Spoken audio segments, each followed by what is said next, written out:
Good morning, dear ones. I hope you're well out there. I always enjoy being able to talk to you for a few minutes.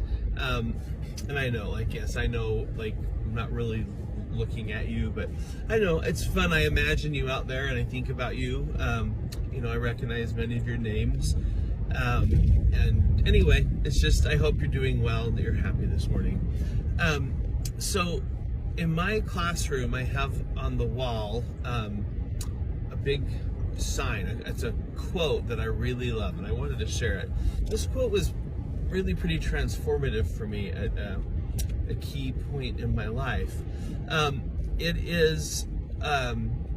quote is attributed to Mother Teresa often, but it's actually not her. She didn't write it, but it was apparently hung in the office, on the wall in her office. And so this quote is often attributed to her. There's different versions of it, but they all say the same thing. I'm not going to quote it, but essentially it says, the point of the poem is, it's like, if you're kind, people may take advantage of you or suspect you of having ulterior motives. Be kind anyway.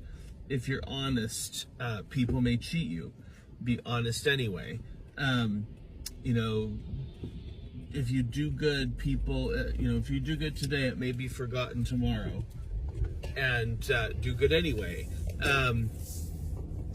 Essentially, it's just goes through kind of various virtues like that. But the thing is that the ending is what I really like. It basically says, in the final analysis, it was never about them anyway. It was always about you and God. And substitute God, if you want to, for, substitute conscience or, values or whatever. But essentially the idea is, so often we define what's good in a kind of transactional way, meaning we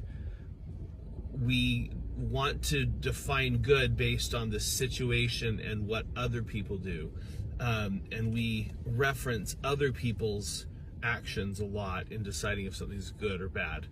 I see this all the time in middle school, but I see it in adults too. Well, she did it first, or well, he started it, or well, and what this little poem is reminding us is that it's not about the other person. Trying to love people is maybe about them, kind of, but not really. Being honest is less about other people, more about us and the kind of person we want to be. At any rate, I'm not saying it's easy to follow this advice, but it really is liberating to try. The first time I heard it, I was actually in kind of a place where I was really holding some grudges, and I was frustrated, and there were some frustrating things. It wasn't unreasonable that I felt the way I did, but I also wasn't very happy. And holding all that negativity and frustration, even if it's justified, it's just exhausting, and you can't grow, you can't move forward. It's just heavy. It's just a burden that keeps your soul from soaring. At any rate, this idea of do good anyway, it's not contingent on what other people do or don't do. It's just about you, but what you do between you and your conscience, or you and God, however you want to phrase that. That's really ultimately what it's all about. So anyway, at first it's hard. We really, for some reason, we always really want to be referring to other people and kind of justify our actions based on what other people do or don't do.